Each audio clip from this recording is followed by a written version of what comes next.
Hey guys, it's Marvin Ambrosius here for another great episode of 5 Minutes with Marv. I have an unbelievable guest with me today. I have the amazing, beautiful Ranvir Singh. How are you, Ranvir? You okay? Hello. You say unbelievable about all your guests. I've listened to your other 5 Minutes with Marv. I said beautiful though as well. I know that's not special for me. I said beautiful I with know. that though. I did say beautiful. Don't say that all the You time. you didn't say that to Martine McCutcheon. No, to be fair, you did. Yeah, there you go. There you go. Getting you into trouble. Yes, you are. Yes, you are. But getting into this now, I just want to go into my questions with you. First question for yourself is, what does fitness mean to you? Fitness to me, in truth, is like for my whole life. I can probably say this truly. I'm now 43. Fitness equals nemesis. It's this thing that's like I have fought with, I've tried to be friends with. I sometimes think I am friends with it, and then it hates me back, and I hate it. And then it's this. It has been probably one of the. As a parent, it is one of those absolute things that I am so keen to make sure that my son understands that keeping fit is not an option. So it's just a non-negotiable. You do it whether you're happy or sad, whether you're in work, whether you're out of work, whether you feel like it, whether you don't. You don't even have to like it, you just do it. Now, that's one of the things I never grew up with.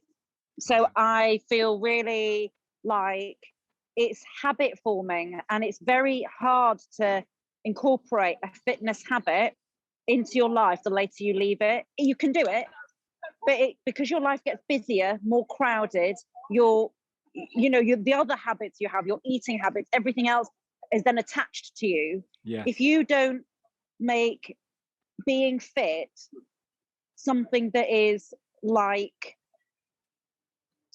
putting your trousers on to go to work, if you don't treat it with the same priority and the same importance as getting dressed, then it won't happen. And or certainly if you're not a fitness freak, if it's not something that you've grown, so to me, fitness should be a non-negotiable part of everybody's existence, but it's not. And I think obviously that's where the fitness industry comes into its own. But I think that's where a lot of confusion comes in as well, because people then get very confused about what fitness really means. Is it vanity? Do I need a six pack? Should I be able to run a marathon? Should I just be able to walk up the stairs? It's a whole world of pain. No, exactly. But with your love-hate relationship, I think it's great that you've established that. Do treat it like an everyday activity. Like you said, putting your clothes on. I always say you brush your teeth every morning and every night. You're never going to forget to do the once of those a day. So treat workouts exactly the same. So I love your ethos on that, and the fact that you're passing it down to your son. Also, as well, with you coming from a background where you didn't like fitness, how was it when you went into the whole Strictly world? Because that was unconscious fitness, but at the same time, that's like a shock. That's a shock to the system. So how did that feel for you getting into that? Well, I wish we'd done 5 minutes with Marv before Strictly, then you could have warned me. So I didn't really have any concept of how hard physically, but also how hard mentally and emotionally being stretched that thin would take me. And I mean, honestly, even now, it's almost, my body changed completely within 2 weeks of doing the first bit of the first dance. And within 2 weeks, I dropped a dress size. Yeah. My body had been complete, but I was so exhausted, I couldn't quite appreciate it. If you know what I mean, it was sort of quite an extreme boot camp. Yeah. It was a 9-week, quite extreme boot camp. And I've never spent that much time with what are essentially professional athletes, because dancers are like the way they eat or don't eat. I mean, they're not nutritionally except very healthy, actually, often. Yeah. They don't eat, some of them smoke, you know what I mean? It's just it's all about keeping the body fat as low as possible and all of that. So it's not necessarily a 360 healthy way to be necessarily, the dance world, I don't think. But, the determination and the pain threshold that they put their bodies through was not something I had ever encountered, at least not on a daily basis. Yeah. For such a prolonged period. Yeah, And like you said, it was a 9-week experience. You went from, what were you doing? If you don't mind me asking, what were you nothing. doing prior? Nothing. Nothing. Well, because of course it had been lockdown as well, right? So, Ah, yes. the gyms had been shut since March. This was then September, end of September, October, Yes. and I'd been doing a little bit, but I had, within those first probably few months of the first lockdown, put on weight, Ah, because I think that's a yeah. very common Oh, very experience. common. It's probably the most common. Yeah, and I'd started drinking wine every day in a way that I'd never done before, ever done that before. And I had to, at one point, there just came a point where I was just like, I'm gonna have to stop this because it's getting a bit weird. Like, me thinking about having a glass of wine I was starting to think about it at 11 o'clock in the morning. Oh, and I was thinking, wow, that is wrong. Yeah.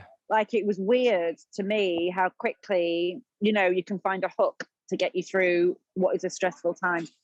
So No. so Strictly was, I mean, what it did show me though, Marvin, was that how hard you can push yourself Yeah. physically and how quickly your body responds. Oh, Because yeah. I've always thought of, I think this is what it has changed. I've always thought of losing weight as like climbing Mount Everest, like it's the hardest thing to do. But then you realize that it's actually just quite an easy trick. You just eat less and do more. And Yeah. basically that's it. So then, but it's the motivation and the mental capacity to stick to it, which Yeah. then obviously being on a live TV show is that drive, right? Yeah, So that was the only exactly. thing. Had it been for something else, I probably wouldn't have been able to do that. Yeah. So And it was outside performance of, based as well. You were yeah, performance exactly. based And as it was, well. yes, exactly. But it was exhausting. It was physically very, very, very exhausting. Yeah.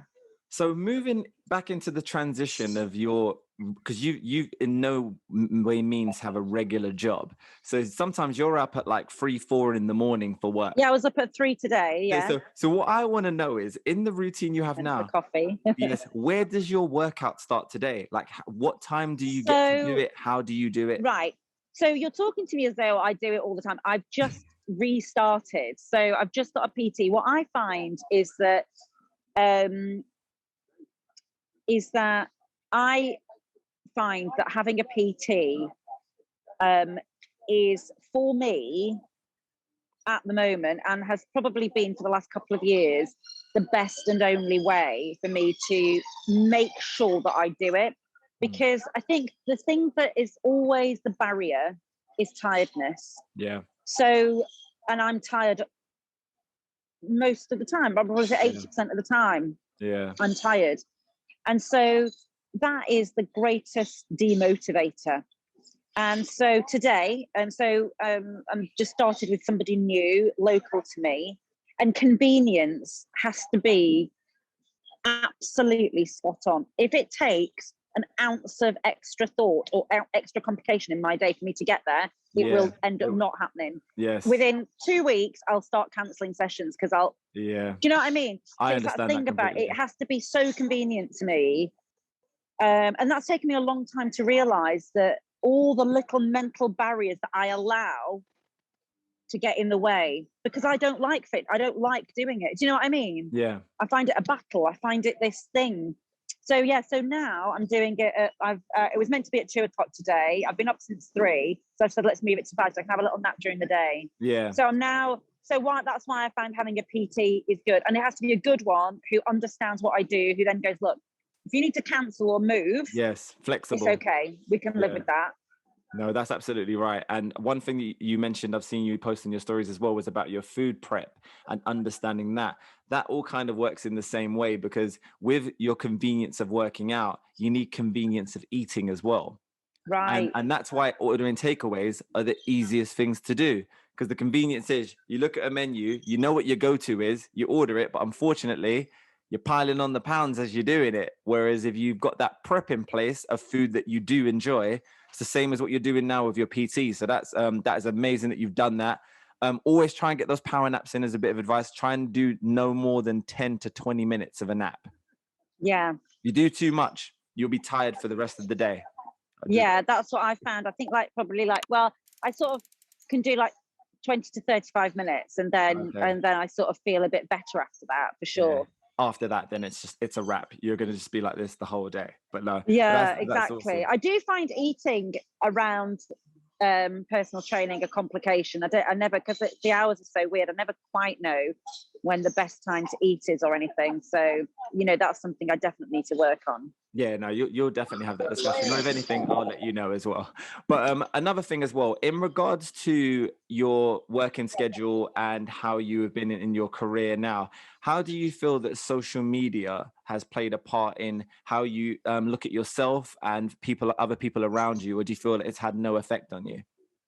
Well, I think that it's twofold. I think that on the one hand, I think it's all dependent. Well, obviously, this is irrespective of the impact. It's all dependent on who you follow, and so you can either follow things that are helpful, or you can follow things that are a hindrance. And I think that I've found it both ways. So I find,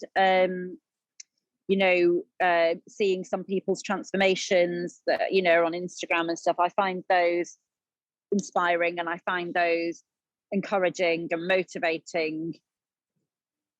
I do, though, find that the sort of the beauty side of fitness, which for women is, you know, obviously all about having whatever is deemed to be the perfect body. Yeah. You know, Love Island's on at the moment. You know, it's that sort of thing, that sort of body. That's what, you know, amazing for those girls. But it's just, I find that personally, those sorts of things are always popping up on my phone, and I find those. Not that I don't mean this directly to those girls. I mean, I think those girls are amazing, and they obviously work really hard at it. But I do find the sort of homogenous idea of what a woman's body should look like really unhelpful, and I find it quite depressing. And because what a picture doesn't incorporate is who you are, whether and the feeling and the emotion, you know, or like how strong you are, or actually what your victory might not look like someone else's victory, but that doesn't make it less of a victory for you. Like, do you know what I mean? And I've actually really started enjoying you know, following a few women who are all about, well, now I'm in my 40s, it's about weight training, and being strong and future proofing my body for the next 20 years, you know. So I think my mindset has certainly changed around what I want from my body, which used to be about how it looked, but I was never vain enough to work hard enough to make it look that way. So it's like a slightly vicious circle of going, that's what I want it to look like those perfect people. But my life doesn't lend itself to that. And also I don't care enough about it. Do you know what I mean? I don't actually care enough about it to dedicate my whole life to having the perfect body. But now I feel like I need to have strong bones. I need to, you know, if the menopause happens in the next 10 years, I need to be ready mentally and physically. And weight training is a massive part of that, I think, for women. No, most definitely. And I 100% agree with you. The engine that runs to how the perception of females are viewing themselves is completely out of whack at the moment. It's not realistic. It's not something that people can think, I want to look like that. I've got an 8-year-old daughter, and I have to always plug in her mind, your body is amazing. Don't worry about what other people look like. It's all about you pushing yourself to be the best that you can be. But everyone looks different. And I said, I guarantee you, one asset that you have, another person wants, and you want what they have. Always remember that. No matter what you're doing, no one is 100% happy with themselves. So our key is to find success in our mind, not in our body. So, wow, that's so powerful, Marvin. No, but I've realized now from going through my own weight loss journey, I think that's the key thing. If you're happy up here, what happens down here will translate for you. It will do it.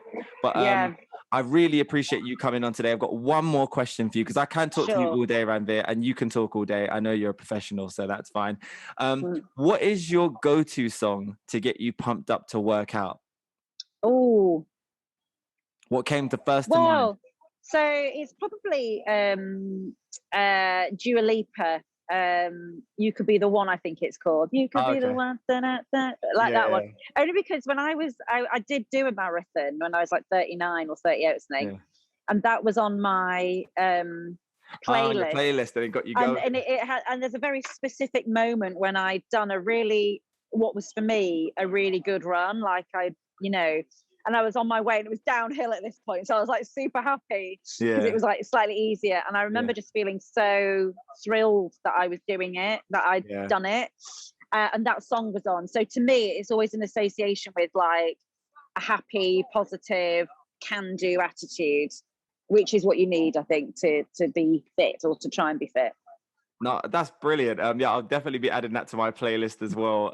Thank you so much. I can't tell you how amazing it's been knowing you, working with you as well, and you now being a part of my journey, and hopefully mine being a part of yours as well. 100%. We need that rap party. Oh yeah, yes, we do. I want to see your moves, Marv. Yeah, trust me. 5 moves with Marv. That's what I want. Yeah, 5 moves with Marv. Oh, they're there. Trust me, they're there. Like once the dance floor starts, I'm not getting off. So that's a whole new thing. But you're going to have to teach me as well. But thank you so much for coming on the show. I appreciate you. And just let everybody know where we can find you online. I'll put your socials up. Oh, at Ranvir TV on Instagram. And you can catch us on Good Morning Britain, guys, as well as seeing us on Eat Shop Save on Catch Up Now as well. And hopefully for the next year's season. Yeah, thanks again, guys. And we shall see you soon.